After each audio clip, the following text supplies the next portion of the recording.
In 1838, in the sweltering shadows of coastal South Carolina, the widow Harrington became the orchestrator of a deed so twisted it would curse the foundations of her family's estate.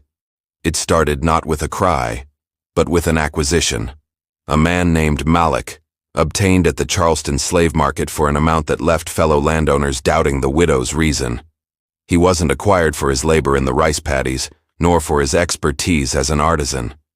He was acquired for his heritage, for the legends murmured in his ancestry, legends of ancient African rulers who could commune with the departed and summon the forces of the land.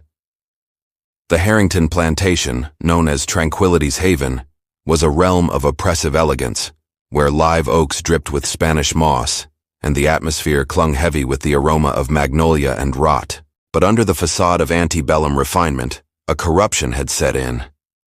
Eliza Harrington, lady of the domain, was a woman emptied by sorrow and refilled with something far deadlier: forbidden wisdom. She had inherited not just 1,200 acres of fertile ground, but a collection of prohibited volumes. Tomes wrapped in tanned hides that detailed sorcery, essence exchange, and lineages as channels for might that mocked the divine. Her spouse's passing a year earlier hadn't shattered her. It had liberated her, and now her obsession, her whole existence, was centered on her sole offspring, Isabella.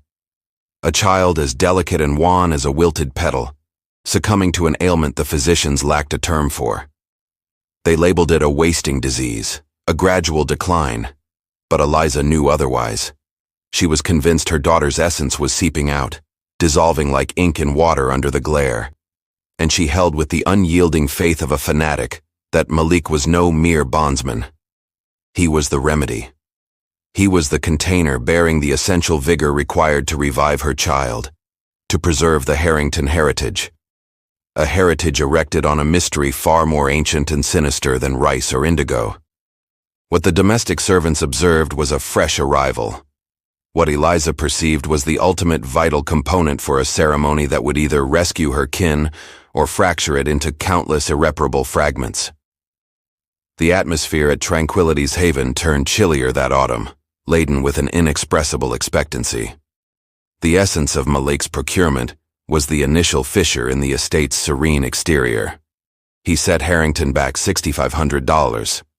For context, a top laborer, robust and youthful, might command $1,200. A proficient carpenter maybe $1,800. $6,500 was the value of a modest homestead, a town lot, a trio of vessels. It was a declaration of deep, nearly deranged determination. The neighboring estate owners discussed it in subdued, shocked murmurs. They presumed Eliza, adrift in her bereavement, had been duped. They pictured some shrewd dealer in Charleston weaving a yarn about a royal in fetters and bilking a susceptible lady. But they erred. Eliza hadn't been cheated. She had hunted for 3 years. Her emissaries had combed the auctions from Mobile to Richmond, not for brawn, but for a particular ancestry. They bore an odd array of standards, drawings of facial etchings and inquiries about ancestral roots that perplexed vendors. They sought a scion of the Ashanti shamans, a folk who, per Eliza's arcane writings, possessed the gateways to Odu, the primal vitality that enlivens existence. Malik was that gateway. He was imposing and solidly framed, but it was his gaze that disquieted folks. They were timeless, containing a serenity that appeared to engulf reality without bias. He carried a subtle scar on his temple, a design that to the unaware resembled a clan emblem. But to Eliza, it was the hallmark of his descent, a corporeal resonance of the potency she yearned for. Upon his arrival at the estate, he wasn't dispatched to the servant lodgings. He received a tidy ventilated chamber in the primary residence, a space next to the study. He dined from the main kitchen. He wasn't tasked with tilling the soil. His sole obligation in those initial months was to be scrutinized by Eliza, as one might a scarce and unstable compound.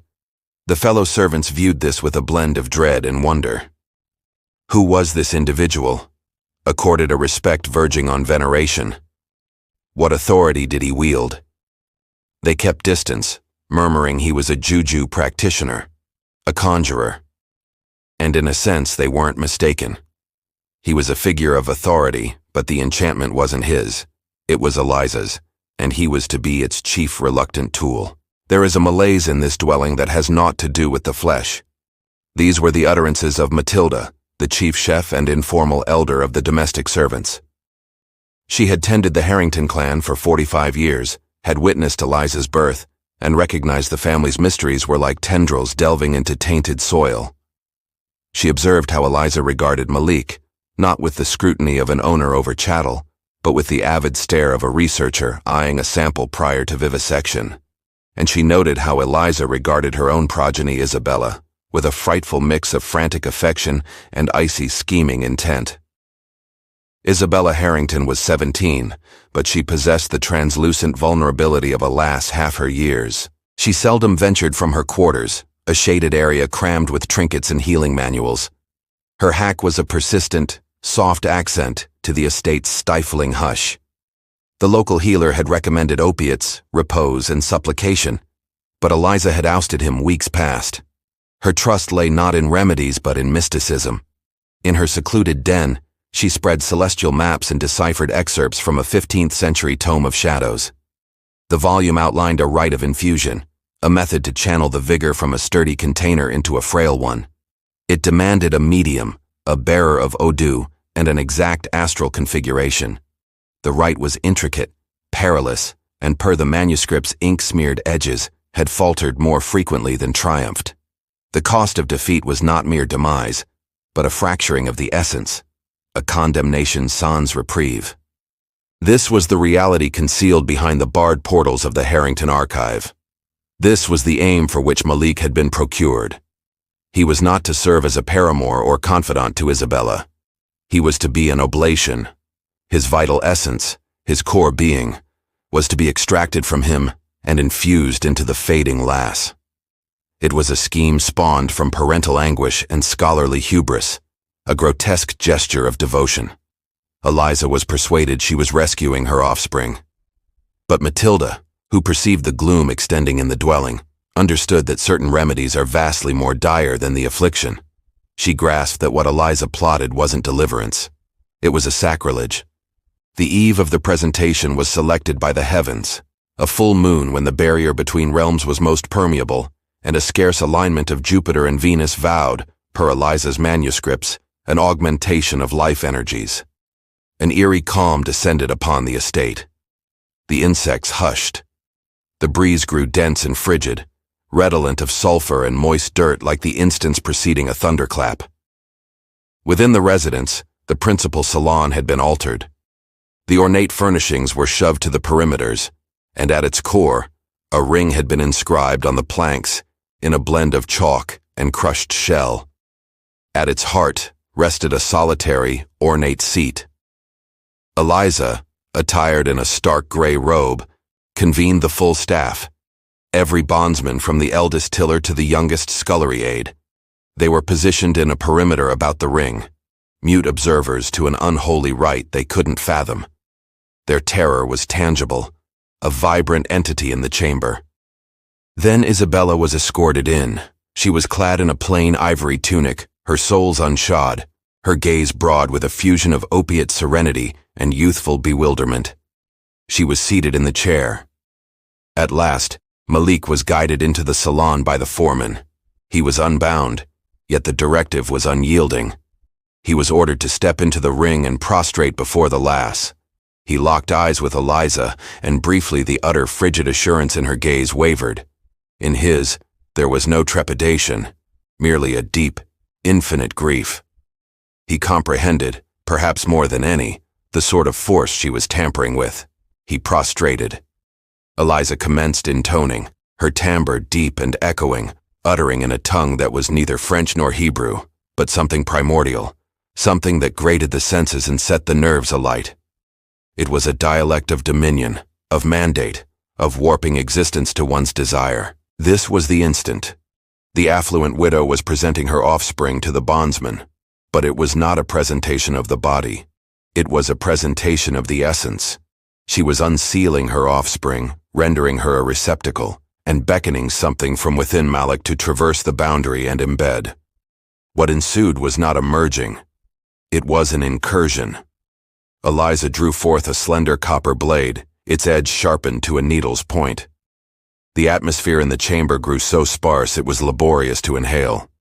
She advanced with a harrowing ceremonial poise first to Isabella. She grasped her offspring's slender palm and incised a superficial, exact slit across it.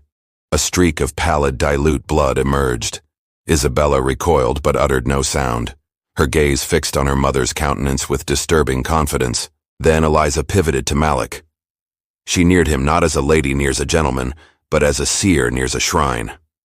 She seized his palm, firm, roughened, the palm of a man acquainted with toil despite his regal heritage, and executed the identical incision. His blood was a strikingly profound, luminous scarlet. It appeared to throb with an autonomous vitality. He showed no response, his visage a facade of resigned fortitude. This, he now grasped, was his role, to be dismantled. Eliza then performed the inconceivable. She compressed their wounded palms together, the wan, vulnerable palm of the ailing white lass and the robust, ebony palm of the man whose existence she had acquired. She secured their palms with a ribbon of crimson velvet, her intonation escalating, more frantic. She was no longer reciting from a scroll. The phrases gushed from her, a deluge of plea and insistence directed at unseen entities. The domestic servants observed, their forms stiff with horror. They beheld the blood from the duo mingling, cascading onto the varnished floor. A somber sacrament that defied every edict of divinity and humanity. And then, something in the chamber altered. It wasn't an auditory or luminous shift, but a variance in tension, an abrupt, choking heaviness. Isabella's gaze, which had been clouded with opiates, abruptly sharpened. They locked on Malik with a ferocity that was not hers. A slight, astute grin graced her lips. It was a grin of primordial, rapacious cunning. In that identical moment, a quake coursed through Malik, a fierce, convulsing tremor, as if a segment of his core was being rent from him. A lone tear carved a trail through the grime on his face. He wasn't merely forfeiting blood. He was forfeiting himself. The rite was fulfilled. The infusion had initiated. In the weeks that succeeded, a dreadful wonder appeared to manifest at Tranquility's haven. Isabella's hack dissipated. Hue returned to her visage, a lively, robust glow unseen since her infancy. She commenced devouring with a voracious hunger, ingesting repasts that would satiate a harvester. She arose from her infirmity cot and started roaming the corridors of the residence, her gait firm and vigorous. Eliza was jubilant, engulfed by a victorious, frenzied vigor.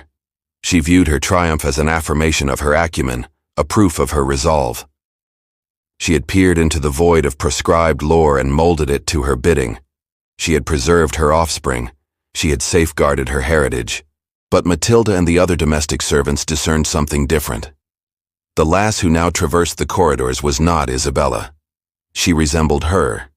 She articulated like her. But the quintessence of the girl they knew, the tender, serene, wistful youth, was absent. This novel Isabella was altered. Her eyes, once a gentle, hazy green, now bore a keen, plodding sparkle. She navigated with a fresh assurance verging on conceit. She appeared to hold insights she ought not. One evening she rectified the estate's foreman on an intricate issue of irrigation, articulating with a command that rendered the man mute.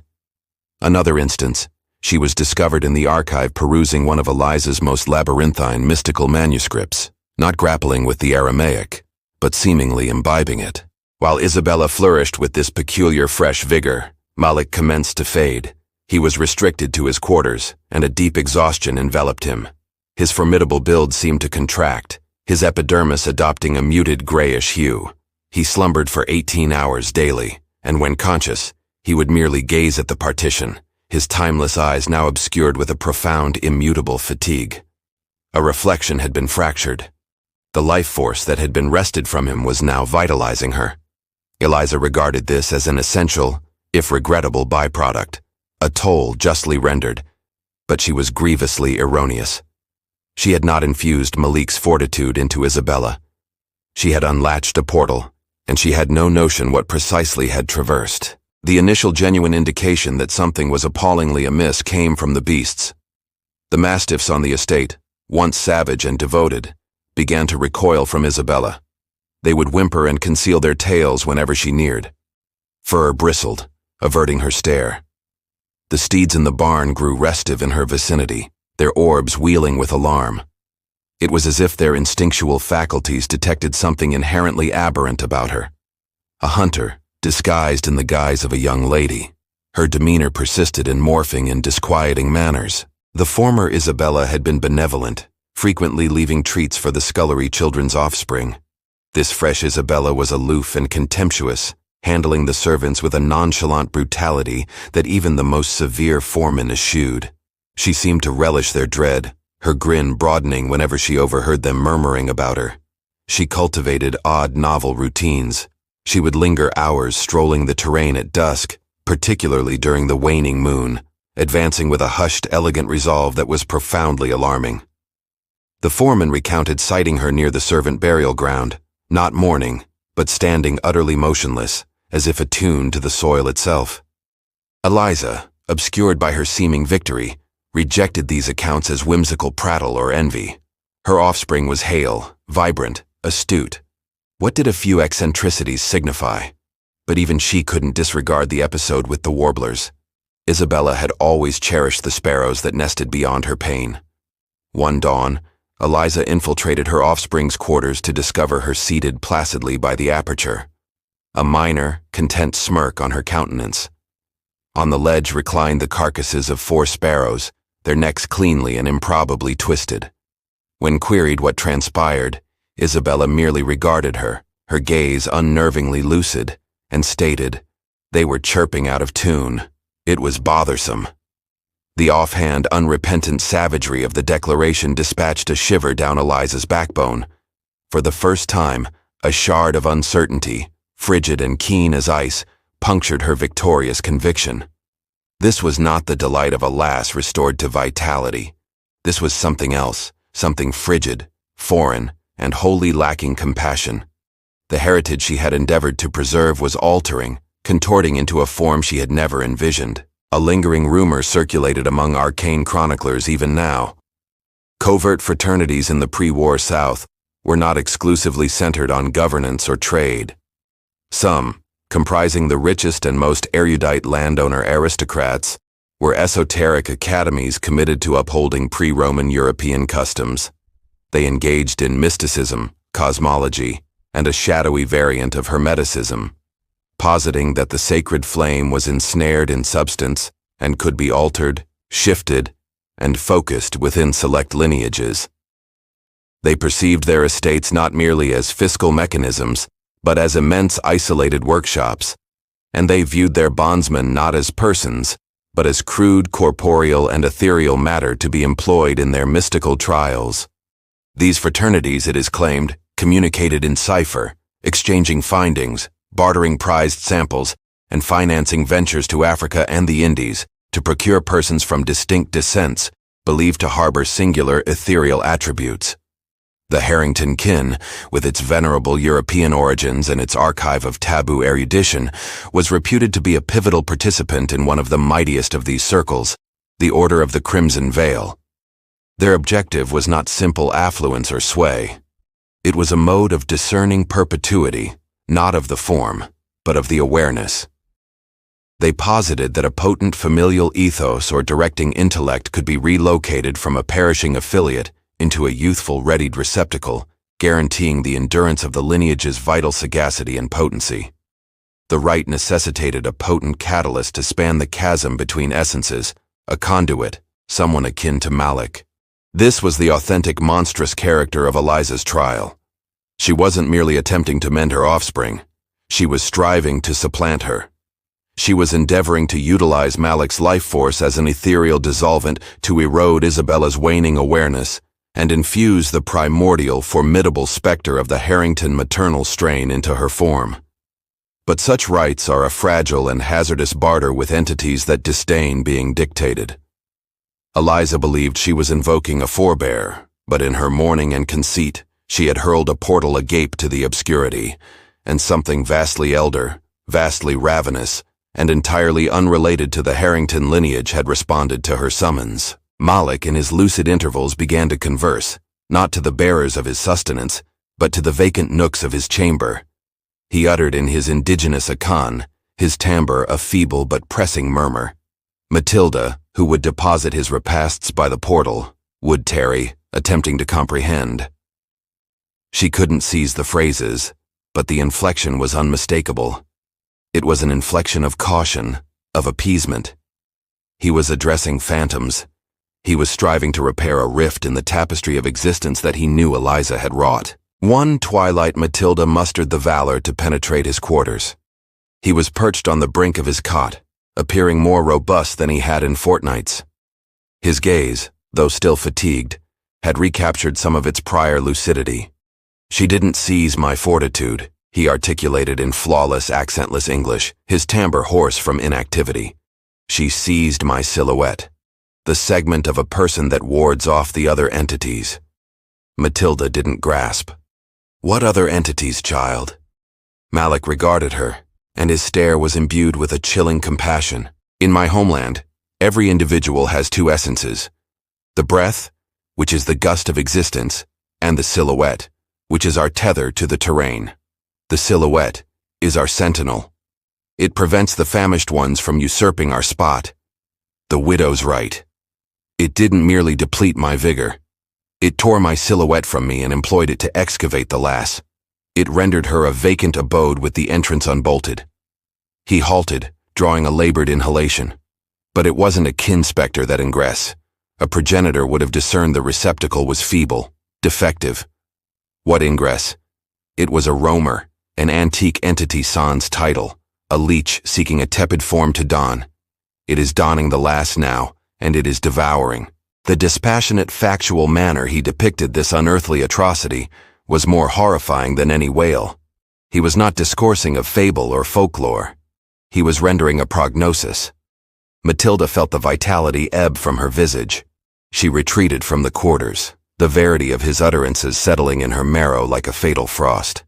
Isabella wasn't ensnared by a fiend in the biblical sense. She was inhabited. She was an exquisite ceramic figurine, now vitalized by an primordial, baleful awareness that had been awaiting precisely such a bidding. The being donning Isabella commenced to probe the confines of its fresh guise. It unearthed a knack for coercion that was not short of brilliance. It could emulate the former Isabella impeccably when it elected, deceiving Eliza with exhibitions of filial tenderness that elicited tears from the widow's eyes. But these instances were enactments crafted to soothe her mother into a spurious complacency. Its authentic nature unveiled itself in understated feats of mental combat. It initiated with the fellow servants. It would ascertain their profoundest phobias through uncanny scrutiny, and then wield that insight against them. To a fellow petrified of spiders, it would deposit a newly molted arachnid husk on his cushion. For a dame who had forfeited a progeny, it would croon the cradle song she once intoned, beaming sweetly when she erupted into sobs. It was a crusade of subdued, unyielding terror. Then it directed its focus to the foreman, a harsh but straightforward man named Elias. It began to supply him data, authentic, confirmable enigmas about his adversaries and obligations, making him believe the lass was some variety of oracle or seer. It secured his faith, his allegiance, rendering him an unwitting marionette. But its opus was its labor on Eliza.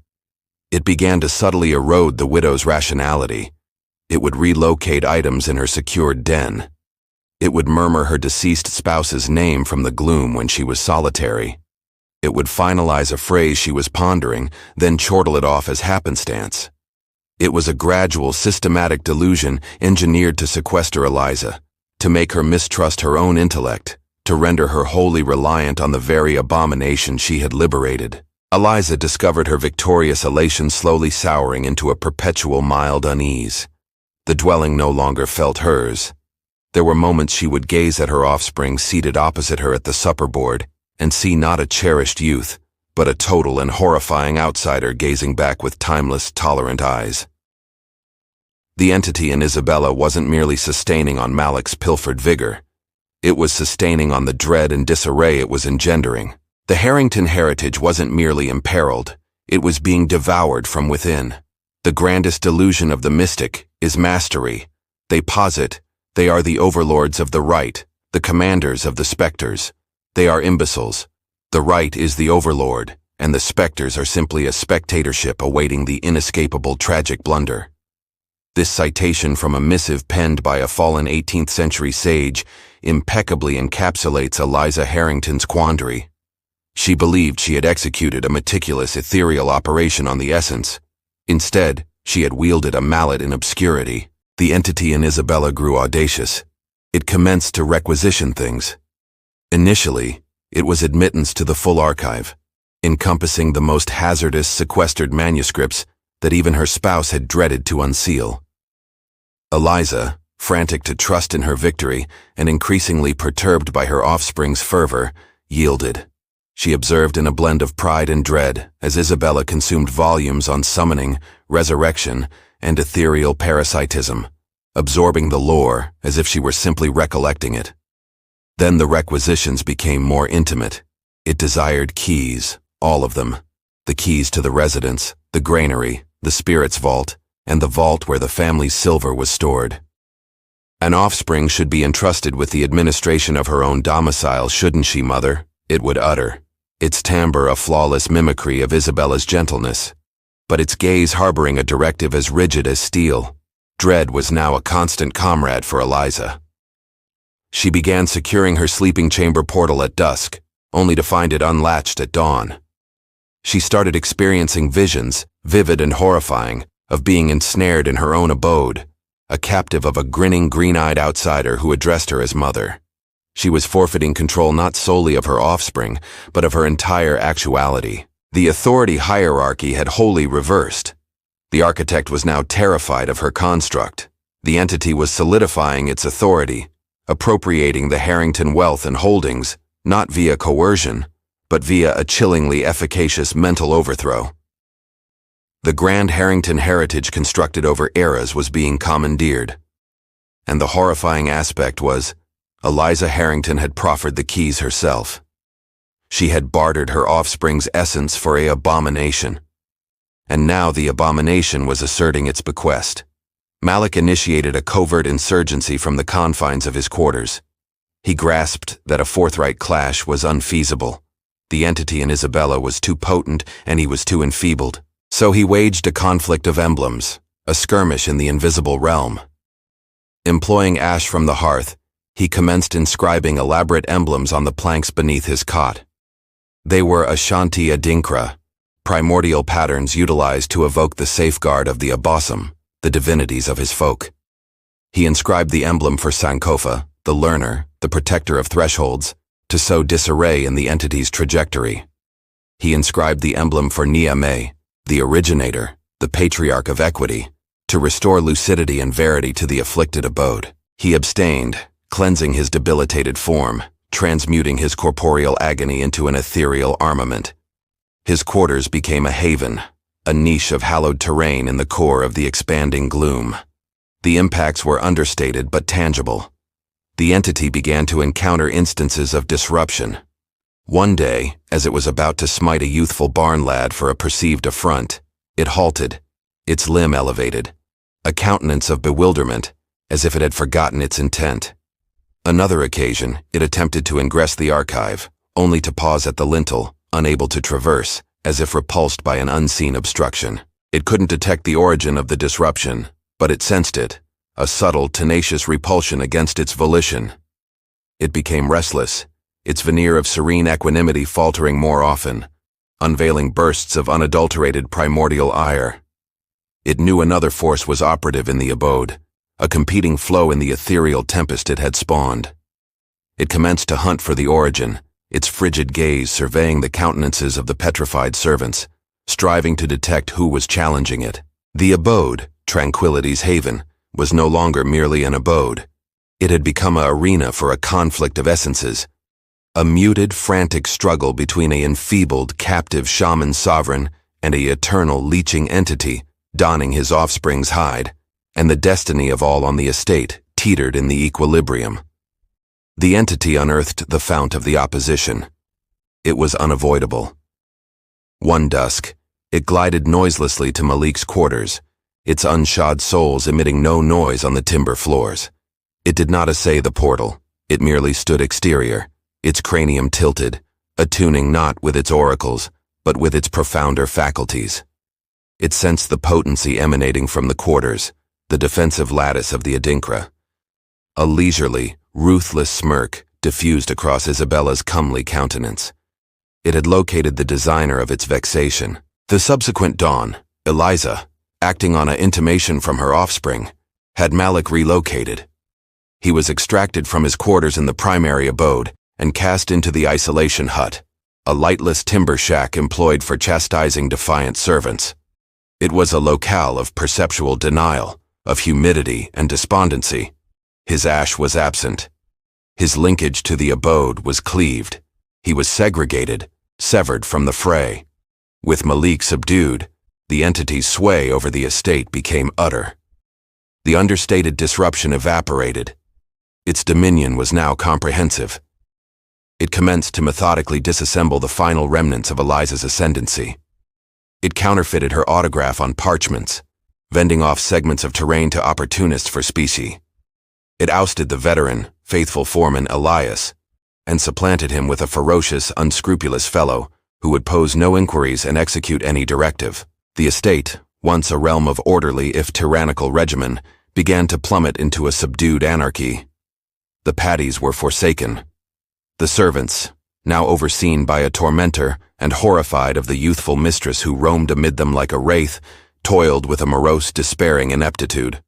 Tranquility's haven was hemorrhaging.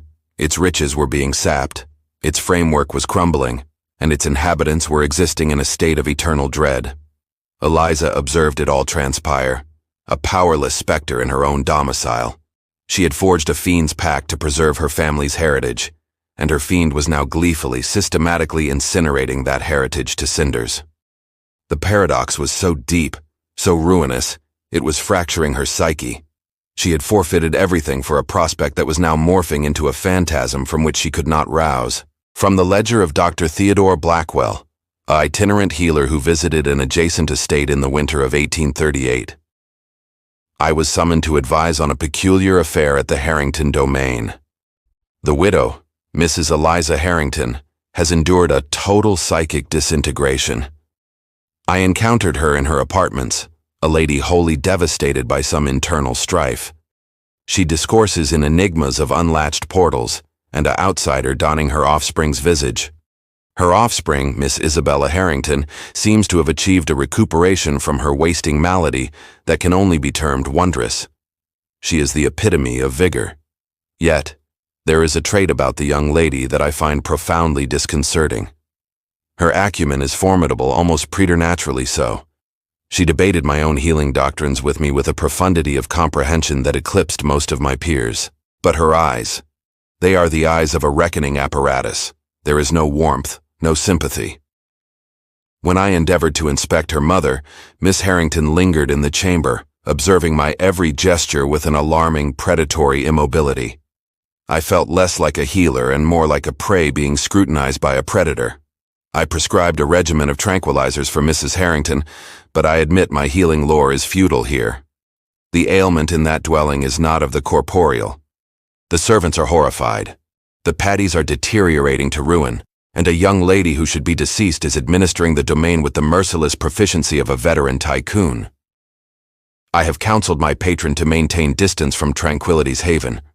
There is a profound aberration to that locale now, a ethical and ethereal decay that seems to radiate from the very partitions of the residence. I departed with the distinct and chilling notion that Eliza Harrington is a captive in her own domicile, and her comely revived offspring is her warden. Confined in the isolation hut, Malik discovered an unforeseen confederate. Matilda, the aged chef, risked a lashing or graver to convey him liquid and morsels of sustenance in the depths of night. She was his sole connection to the exterior realm, his sole fount of tidings. Through the fissures in the timber, she would murmur the reports of the estate's decline, of Eliza's collapse, of the entity's constricting grasp. "It's vending the terrain," she murmured one dusk, her timbre quivering. Segment by segment the specie arrives in silver pieces, and she hoards it in a coffer beneath her cot. She's liquidating this locale, converting it all into portable riches. Malik hearkened, his intellect laboring through the mist of debility and despondency. The entity wasn't erecting a dominion. It wasn't concerned with terrain or heritage. It was a forager, a leech. It was sapping the Harrington kin of its amassed riches, preparing to depart once the host was wholly expended. It would abandon the estate a eviscerated shell and vanish into the world with a trove, occupying the form of a comely, astute young lady, liberated to recommence the cycle anew elsewhere. "Why are you aiding me, Matilda?" Malik queried, his timbre coarse. "Because that entity in the abode ain't Miss Isabella," she retorted, her timbre fierce with assurance. "And because I beheld what your inscribing did. I beheld it falter. It can be combated. You are the sole one who comprehends how." This was the pivot. Matilda's trust, her subdued, obstinate valor reignited a spark in Malik. He was not merely a casualty. He was a combatant, a shaman of a custom that knew how to contend with such beings. He had been divested of his implements, but not of his lore. He commenced to instruct Matilda. "I require certain items," he murmured back through the barrier. "Bark from the cypress by the stream, a plume from a raven, and a fragment of bronze, a pin, a clasp, anything. But it must be aged, corroded." Matilda didn't interrogate the peculiar inventory. She grasped this was a divergent sort of conflict, waged with a divergent sort of armament. She became his appendages in the outer realm. A covert, frantic coalition was forged in the obscurity. The aged chef and the captive shaman, scheming to expel a fiend that the mistress of the abode had willingly beckoned within. The scheme they contrived was terrifyingly straightforward and profoundly hazardous. It was not an expulsion in the biblical sense. Malik elucidated that you cannot merely oust a trespasser of that antiquity and potency. You have to render the abode unlivable. You have to taint the source. The objective was not Isabella. The objective was the fount of the entity's potency, the pilfered vigor it was sustaining upon. Malik's hypothesis was that the entity was ethereally bound to him. It had seized his silhouette, but that linkage, that ethereal lesion, could be utilized as a channel.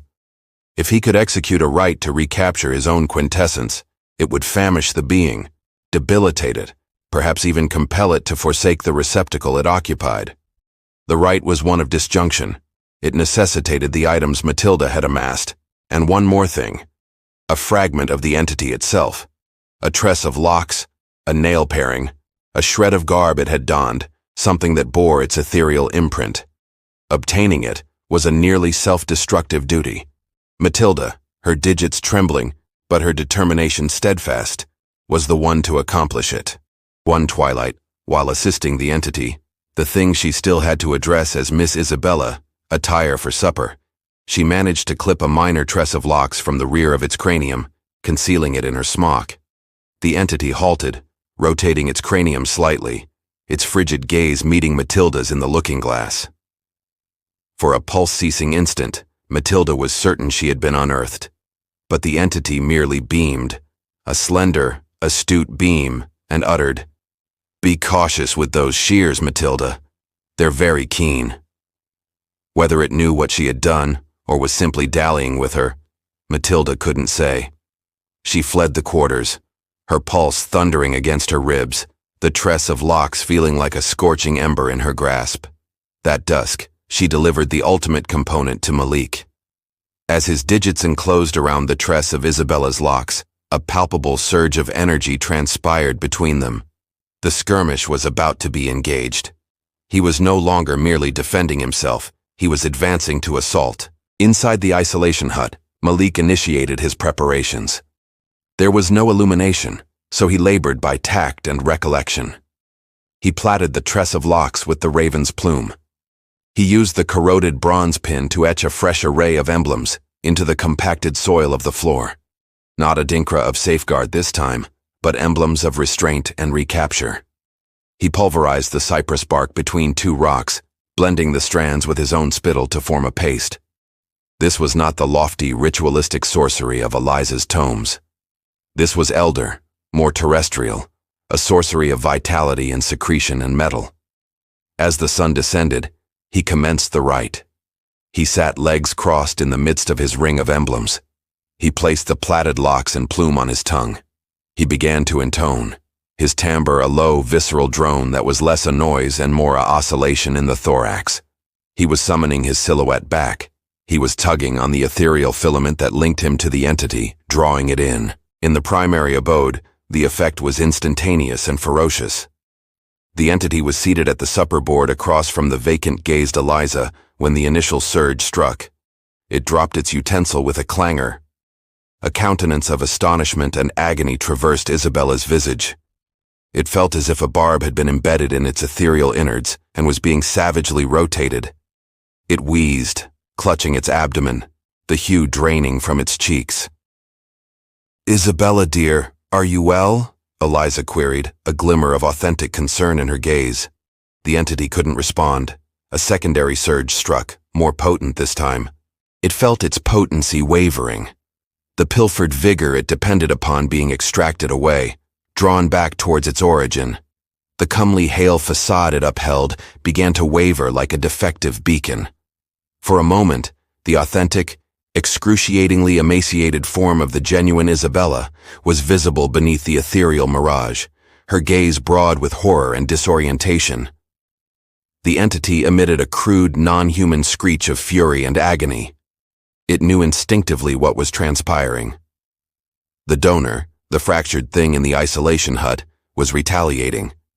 It lurched to its feet, toppling its seat, and surged out of the dining chamber, its objective evident. It was going to locate Malik, and it was going to rend him asunder, a bizarre, chilling spectacle.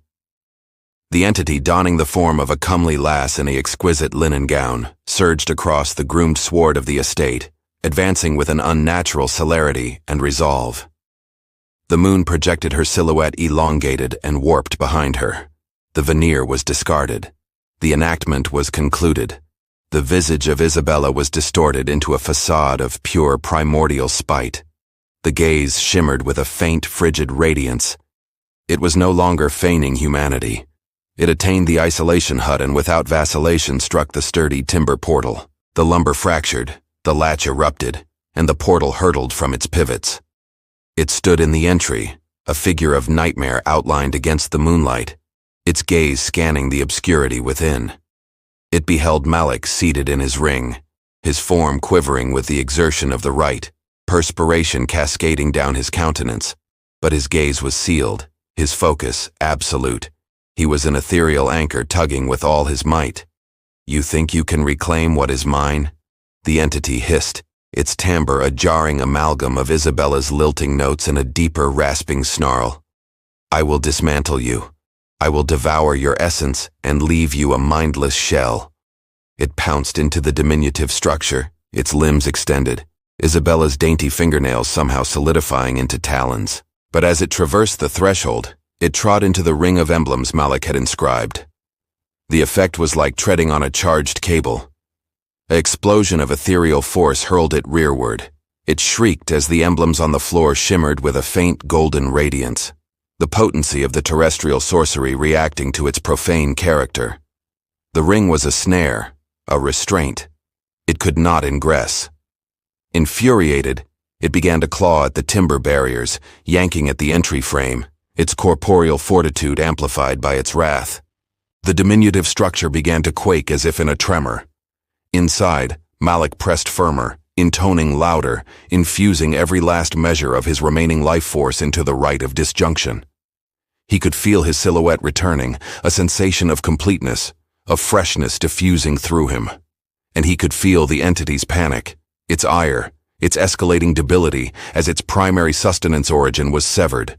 It was a contest of resolves fought in a disintegrating timber shack, a contest for the essence of the Harrington estate. The ethereal battle attained a pinnacle. The entity, unable to breach the ring's potency, altered its stratagems. It could not assail Malik directly, so it assailed the structure he occupied. With a final thunderous bellow of exasperation, it placed its palms on the timber barriers and thrust. The joints, aged and decaying, yielded. The ceiling supports groaned. The entire framework of the isolation hut was collapsing. Dust and fragments rained down on Malik. A ponderous joist crashed down, missing him by a hair's breadth. But he did not fracture his focus. He was at the critical juncture. He could feel the ultimate filament connecting him to the entity, tautened, ready to rupture. Outside, the entity observed the structure crumble, a countenance of grim contentment on its visage. It would not recapture its potency, but it would have the gratification of entombing its adversary alive. And then another figure materialized, sprinting from the primary abode. It was Eliza. The noises of the battle, the inhuman screeches, the crash of the collapsing structure had finally penetrated her opiate-induced fog. She beheld the isolation hut crumbling. She beheld her offspring, her comely Isabella, standing before it, her countenance a facade of triumphant loathing. And in that instant the final horrifying verity locked into place in her shattered intellect. The healer was correct. The murmurs were correct. Malik was correct. This entity was not her offspring.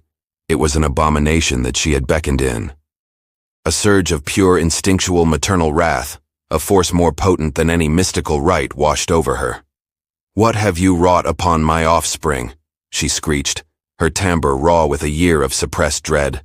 She sprinted, not at the entity, but at Malik. As the ceiling yielded, she hurled herself into the collapsing entry, shielding his form with her own, protecting him from the plummeting timber and fragments.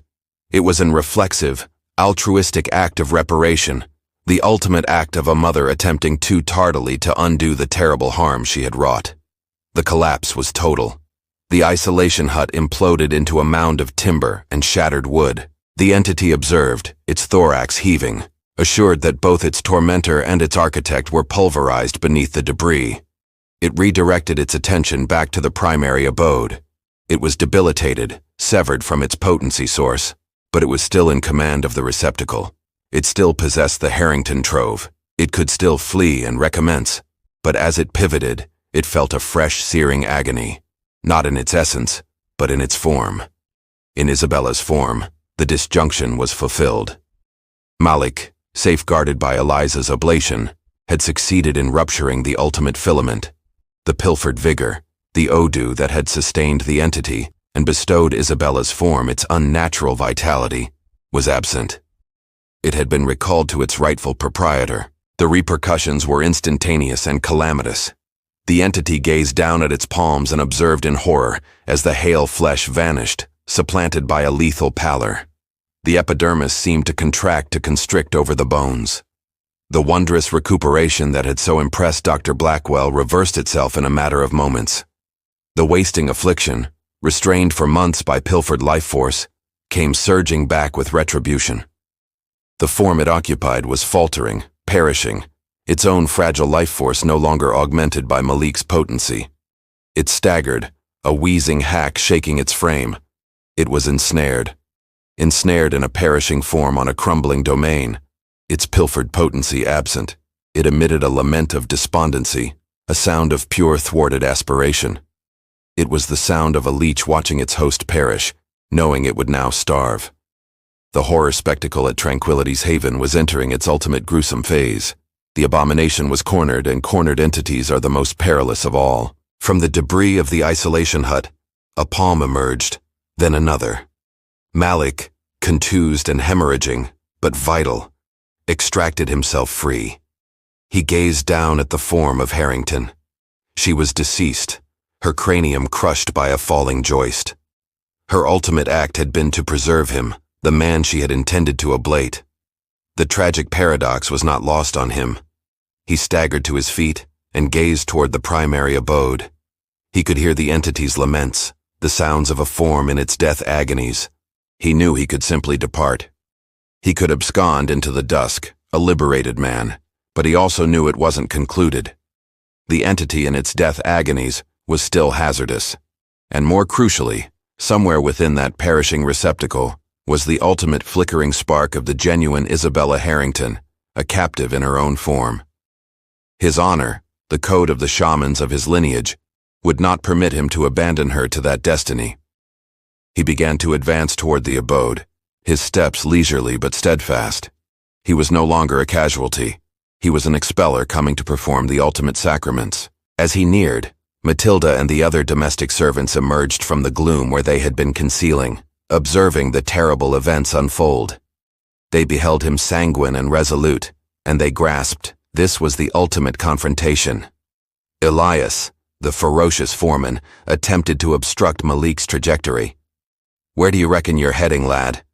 But before he could elevate a limb, the other servants, their dread finally eclipsed by their abhorrence for the anarchy that had consumed their existences, encircled him.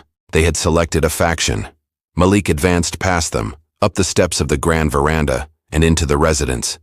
The abode was obscure and hushed now, save for the sound of a feeble, frantic hacking emanating from the salon. He located the entity huddled on the floor in the very locale where the rite had occurred. Isabella's form was a ruin, alarmingly skeletal, her respiration shallow, but her gaze, when they elevated to him, still burned with that primordial, baleful cunning. "You," it rasped, its timbre now just a feeble imitation of the lass's. "You wrought this. You ruined all." "I recaptured what was mine," Malik articulated, his timbre serene and steadfast. "Now it is time for you to depart this locale." There is no such thing as a pristine expulsion. You don't simply eject a fiend, you execute an ethereal severance. The host is never left intact.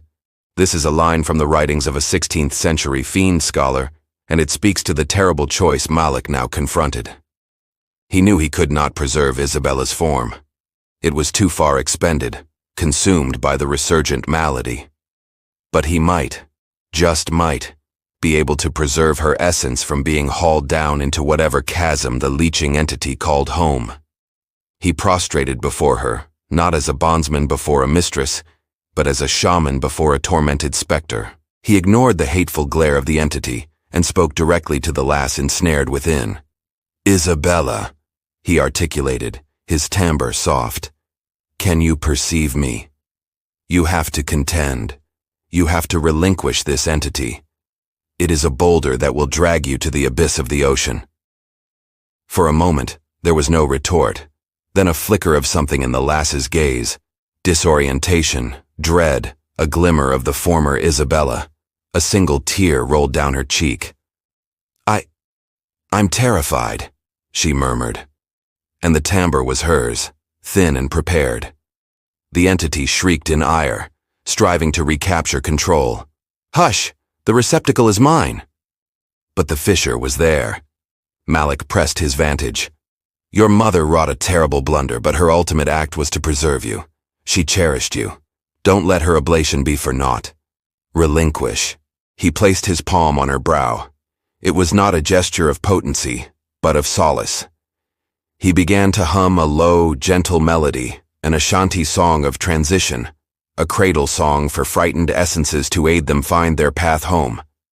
The conflict in Isabella's gaze was terrible to behold. The two awarenesses were at war, rending the fragile receptacle asunder. Her form began to spasm, her respiration growing more ragged. The entity was forfeiting its grasp. The host was repudiating it. "Depart," Malik commanded, his timbre suddenly imbued with an authority that shook the chamber. "This abode is no longer yours. This essence is no longer your dungeon. Return to the gloom from whence you emerged." With an ultimate agonized tremor, Isabella's form went immobile. Her gaze, which had been a battlefield, cleared. They focused on Malik's countenance, and for one brief, heartbreaking instant, it was her. Just her. She gave him a minor, sorrowful grin of appreciation. "Gratitude," she murmured. And then, with a gentle exhalation, the last breath departed her form. She was liberated. The aftermath was a scene of surreal Gothic hush. In the salon lay the form of Isabella Harrington, finally at repose. Outside, beneath the debris of the isolation hut, lay her mother, Eliza.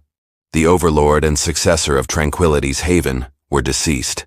The grand Harrington heritage, the object of so much shadowy ambition, had been utterly and completely quenched in a single dusk of metaphysical ferocity. Malik arose, his form aching, his essence weary. He had endured. He had triumphed. But it was a victory that savored of cinders. He had been a tool of ruin, then a force of purification.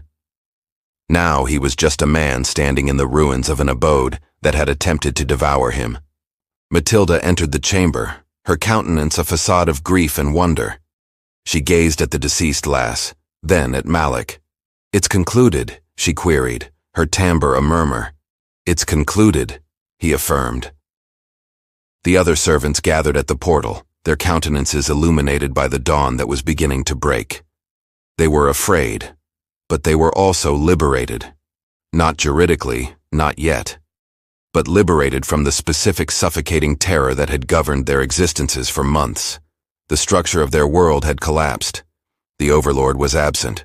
The abomination was deceased.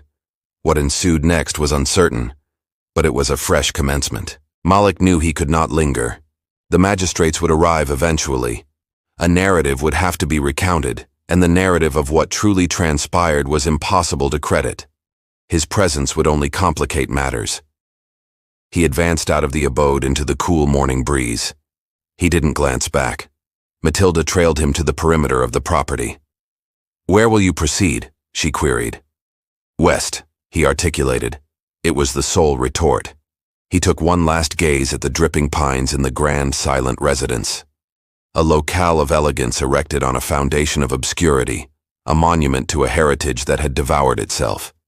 Then he pivoted and advanced away, a liberated man with a pilfered silhouette, leaving the shattered remnants of Tranquility's haven to the phantoms and the murmurs. The official narrative, the one that made it into the county annals, was a tragedy of a more conventional Southern Gothic sort. The widow Harrington, deranged with sorrow, had suffered a psychotic rupture. In her derangement, she had accidentally caused a conflagration or a structural failure that slew her and destroyed the outbuilding. Her ailing offspring, Isabella, had perished of her long-standing malady on the same dusk, perhaps from the shock of the event. The servants, finding themselves without an overlord, had simply dispersed. Some were corralled and vended at auction. Others, it was presumed, had made a dash for the west. The Harrington domain, now sans a legal successor and entangled in the obligations the entity had accrued, was appropriated by the county and vended off in segments. The ornate furnishings were auctioned. The archive of forbidden volumes was bundled up and vanished into the hands of private accumulators, and the residence itself was left forsaken. No one desired to dwell there. The narratives were too shadowy. People began to call it the Harrington Ruin. They said it was haunted, that on nights of the full moon you could hear intoning emanating from the vacant salon. They said the soil was accursed, that nothing would flourish properly on the land again. The name Tranquility's Haven became a bitter, forgotten jest. The verity, of course, was never documented. It endured only in the recollection of those who survived it. It became a cautionary fable murmured among the servant communities of coastal South Carolina. A narrative about the perils of an overlord's ambition and the peculiar potent man from Africa who had battled a fiend and advanced away, liberated. The history of the South is replete with such narratives concealed beneath the official account. Narratives of opposition, of sorcery, of horrors that had naught to do with the lash and everything to do with the obscurity that can fester in the human core. When one person is granted absolute authority over another, the Harrington heritage was not just shattered, it was obliterated, overlaid by a simpler, more palatable falsehood. But falsehoods can't obliterate the verity, they just enter it. And sometimes interred things have a way of finding their way back to the surface. What became of Malik? His narrative, like that of so many who escaped the horrors of the South, largely dissolves into the realm of legend. It is said he made it west, aided by that secret network of brave souls who guided the fugitive to freedom. Some tales claim he became a powerful voice in the liberation movement, a man whose quiet dignity and harrowing story commanded the attention of legislators and intellectuals. They say he never spoke of the supernatural elements of his ordeal, but instead framed it as the ultimate example of bondage's dehumanizing logic, an institution that allowed one person to view another as a mere resource, an ingredient for their own selfish desires. Other more arcane rumors insist he found his way to a community of like-minded individuals in the Midwest or even Asia, people who understood the old ways. In these stories he became a mentor, a mender, a custodian of the primordial lore he carried in his blood, spending the rest of his days helping others mend the tears in the world. There is no official record, no image, no burial marker. Malik, the man who cost $6,500, the man who had his silhouette pilfered, the man who single-handedly brought down a cursed dynasty, simply vanished from the pages of history. Perhaps that is the most fitting end to his story. He was a man who existed outside the systems that sought to define him. He was not a bondsman, not a commodity, not a supernatural hero. He was a shaman, sovereign, forced into a nightmare who through sheer force of will and ancestral wisdom reclaimed himself. His heritage is not inscribed in stone or in volumes. It is inscribed in the fact that he endured, that he advanced away liberated, that he refused to be dismantled. He became in the end a narrative, a murmur of defiance against the obscurity that believed it was all potent, a testament to the fact that even in the most profound dusk, a single resolute essence can still hold the dawn. And what of the entity? The leeching awareness that Malik had expelled. When an entity like that is evicted, where does it proceed? It was primordial, a roamer, a being of pure resolve and appetite. It was not annihilated, merely displaced, debilitated, but not quenched. It was cast back out into the unseen world, the ethereal plane that surrounds our own. It is a terrifying thought, isn't it, that such entities exist? Adrift, waiting for another portal to be unlatched, waiting for another arrogant, frantic soul like Harrington to execute a rite, to issue a bidding. The narrative of Tranquility's haven serves as a chilling reminder that our world may be permeated by another, a dimension inhabited by intelligences that view us not as essences to be redeemed or condemned, but as resources to be expended. They are ethereal foragers attracted to anarchy, to sorrow, to the fissures in the human psyche. Eliza Harrington thought she was conducting an experiment in a closed system within the walls of her estate, but she was tampering with universal forces, with a spiritual ecology. She did not comprehend. She told a supper chime in the obscurity, and something responded. This is the deeper, more disturbing heritage of the Harrington family. Not the ruin of their domicile or the end of their line, but the lore that they brought something terrible into our world, and in their failure simply let it go again. It is out there still a disembodied hunger.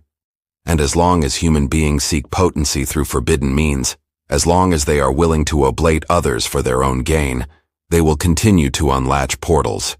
And they will never know for certain what exactly is waiting on the other side, grinning in the obscurity. The tale of the Harrington family is a chilling illustration of a concept that haunts esoteric philosophy: spiritual contagion. The idea that certain locales, objects, or even lineages can be infected by a malevolent force, and that this infection can spread. Tranquility's haven became such a locale. After the events of 1838, the land itself was considered blighted. The harvests failed, the livestock ailed. Families that acquired segments of the old estate were plagued by misfortune, unexplained blazes, abrupt maladies, a pervasive sense of melancholy and dread that drove them away. It was as if the entity in its violent eviction had left a psychic residue, a stain of its presence that poisoned the very earth. The residence stood for another 40 years, a decaying monument to the tragedy. Locals would dare each other to spend a dusk within its walls, but few ever lasted till dawn. They spoke of hearing a young lady sobbing, of seeing an imposing shadowy figure in the apertures, and of a palpable chill in the salon, a chill that had naught to do with the climate. The abode was finally demolished in the late 19th century, but the narratives persist. The locale where the Harrington heritage shattered became a permanent wound on the landscape, a reminder that some actions have consequences that echo for generations. It shows us that when you meddle with the fundamental laws of life and essence, the consequences are not just personal, they are environmental. The horror infects the world around you, leaving a scar that may never fully heal. The soil remembers, the trees remember, and sometimes late at dusk, when the wind blows just right through the Carolina cypresses, they still whisper the name Harrington, not with reverence, but with fear. If you've journeyed this far into the shadows with me, you're not just a passive observer anymore.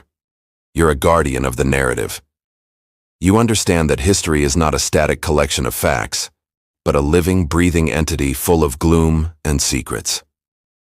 The narrative of Eliza Harrington and Malik is not something you'll find in a mainstream history textbook. Why? Because it deals with forces and beliefs that our modern rational world seeks to deny. We are taught that sorcery is superstition, that specters are the stuff of fiction. But what if that is the greatest deception of all? What if the elites of the past, like the members of the Order of the Crimson Veil, knew something we've been convinced to forget? That awareness is not confined to the brain, that life force is transferable, that the world is far more mysterious and dangerous than we are led to believe. The narrative is a piece of that suppressed history. It's a glimpse into the operational realities of a worldview where the spiritual and the material are not separate, but deeply terrifyingly intertwined. The powerful have always sought to bend these realities to their will, often with catastrophic consequences. The records of these experiments, these failures are hidden away, dismissed as folklore or the ravings of madmen. But the truth bleeds through. If you are starting to see the patterns to question the comfortable reality you've been sold, then you're not just absorbing a tale, you're awakening to a hidden layer of existence. And once you start down this path, you can never truly go back to seeing history the same way again. Consider the psychological profile of Harrington. Was she simply a grieving mother pushed to extremes by desperation? Or was she something more, a narcissist of the highest order, a woman who saw her offspring not as an individual, but as an extension of herself, a vessel for the continuation of her own precious heritage? Her actions were not born of love, but of a pathological need for control, a control over life, death, and heritage itself. This is a recurring theme among the shadow elites both then and now. The belief that their will, their intellect, their lineage is so important that the normal rules of morality do not apply to them. They see other human beings not as peers, but as tools, as resources, as pawns in their grand games. Eliza did not see Malik as a man. She saw him as a reservoir, a biological and spiritual power source to be drained for her own purposes. She did not see her offspring Isabella as a person to be cherished, but as a container to be filled with what she deemed most important, the Harrington ancestral specter. This cold, utilitarian view of humanity is the true source of all monstrosity. The entity she unleashed was merely a reflection of her own inner obscurity. It was a leech, but so was she. It consumed life force, but she consumed the will and freedom of others. The narrative of Tranquility's haven is a perfect, horrifying microcosm of the estate system itself. A system where a small elite convinced of their own superiority literally consumed the lives of others to fuel their own comfort and ambition. The supernatural horror was just a more literal manifestation of the mundane, everyday horror that was happening on every estate across the South. The abomination in Isabella's hide was terrifying, but the abomination that created it, the one that beamed and hosted soirees, was arguably far, far worse. The corroded bronze pin, the raven's plume, the cypress bark. Why do these simple earthly objects hold potency in the face of a cosmic horror? This is a key to understanding the nature of the conflict. Eliza's sorcery was intellectual, ceremonial, and arrogant. It was the sorcery of the archive, of complex maps, and extinct tongues. It was an attempt to command the universe through intellect. Malik's sorcery, the traditions of the Ashanti, was the opposite. It was intuitive, organic, and humble. It wasn't about commanding the world, but about working with it. It was about understanding the inherent properties of things. In Ashanti cosmology, bronze is the implement of Anansi, the Orisha of ingenuity and strife. It has the potency to slice through illusion and deceit. Ravens are heralds, avians that traverse between the realms of the vital and the departed. The cypress tree has deep associations with moisture, sentiment, and the netherworld. Malik wasn't casting an incantation in the way Eliza would understand it. He was creating a powerful symbolic declaration. He was using the fundamental grammar of the universe to declare his intent, to recapture what was his, to sever the unnatural, to restore equilibrium. His potency came not from a tome, but from a deep inherited understanding of the spiritual ecosystem. This is the forgotten lore that terrifies the purely intellectual mystic.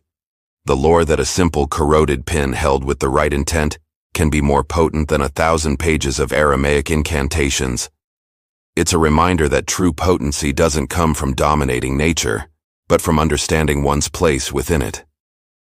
Eliza tried to impose her will on reality and was annihilated by it. Malik sought to restore equilibrium to reality, and in doing so, he liberated himself. Let's talk about the concept of the eviscerated man. Malik described his silhouette being ripped away, leaving him a vacant abode. This is a profound and terrifying idea found in many shamanic traditions. The idea that trauma, be it corporeal, emotional, or ethereal, can cause a piece of our essence to splinter off. This essence loss leaves a person feeling empty, listless, disconnected from the world, much like Malik in the days after the rite. This void, this ethereal vacuum, doesn't just stay empty. It attracts things, negative energies, attachments, the very famished ones Malik spoke of. In a sense, Eliza's rite turned Malik into an ethereal beacon for negativity while simultaneously eviscerating her offspring to be the receptacle. She created two casualties in a single act. The narrative in this light becomes a powerful allegory for trauma and recovery. Malik's rite in the isolation hut was an act of profound self-mending. He was not just combating an external entity. He was combating to recapture the fragmented pieces of himself. He was making himself whole again. This is why his victory was so complete. He didn't just banish an abomination. He mended the lesion that allowed the abomination to feed in the first place. How many people in our modern world walk around as eviscerated men and women? Their vigor drained by trauma, their ethereal defenses compromised, making them vulnerable to the leeching influences of the world around them. The narrative of Malik is a testament to the idea that the most important battle is always the internal one. To face the obscurity, you must first recapture the lost pieces of your own essence. You must become an abode that is whole and occupied with no room for unwanted guests. The fate of the Harrington archive is one of the most tantalizing loose ends of this narrative. The volumes were bundled up and vended to private accumulators. Imagine what was in those bundles. The 15th century tome of shadows that served as Eliza's instruction manual. The ciphered ledgers of the Order of the Crimson Veil, detailing their trials, their triumphs, and their horrifying failures. These are not just volumes. They are artifacts of potency. They contain lore that is actively hazardous, recipes for catastrophe. Where are they now? Are they sitting on a dusty shelf in some forgotten corner of a magnate's mansion? Are they being actively studied by a new generation of mystics? A new secret fraternity seeking to perfect the rites that Harrington bungled so catastrophically? The thought is deeply unsettling. The lore was not annihilated. It was merely dispersed. The seeds of the Harrington horror were sown back into the world, waiting for fertile new ground. This is the nature of forbidden lore. It cannot be truly erased. It has a life of its own. It wants to be found. It wants to be used. The narrative of Tranquility's haven may be over, but the narrative of the lore that created it is not. It's a chilling thought that somewhere right now, someone could be unboxing a hidebound volume from a South Carolina estate auction, opening its pages, and beginning the cycle all over again. The cycle of ambition, oblation, and the summoning of things that should, by all rights, be left to slumber in the obscurity. This case was never just about one family in South Carolina.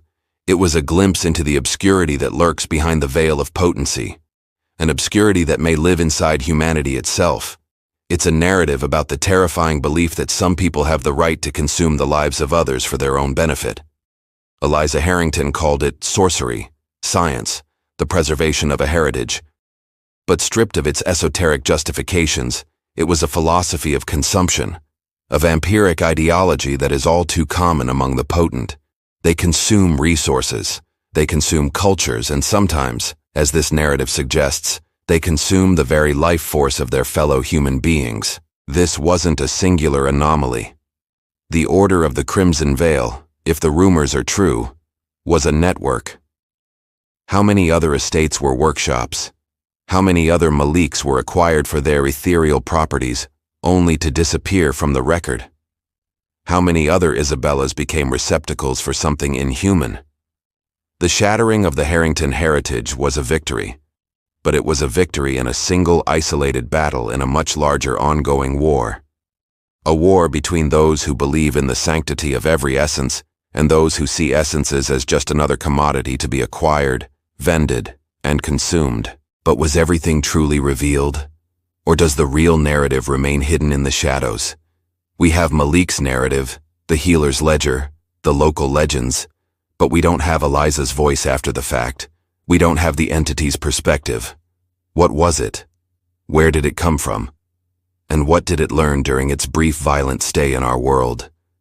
What if Eliza's oblation was not one of reparation, but a final frantic act to silence Malik, the only witness who could truly expose her? And what if Isabella's final words were a genuine gratitude, or the entity's final perfect manipulation, ensuring its secrets died with the lass's form? The verity of what happened at Tranquility's haven is like an abode with many secured chambers, and we have only been given the key to one. The deepest secrets of the Harrington family and the order they belong to may have died with them, or worse, they may have simply gone deeper underground, learning from their mistakes, becoming more careful, more hidden. What do you think really happened in that salon? Was it an ethereal infusion, a psychological collapse, or something else entirely? The narrative invites us to ponder these questions, reminding us that history's darkest secrets are not always buried in the past. They linger, waiting for the right moment to resurface. And the most terrifying part is not that abominations exist. It's that human beings, in their endless hunger for potency, will always be willing to unlatch the portal and invite them in.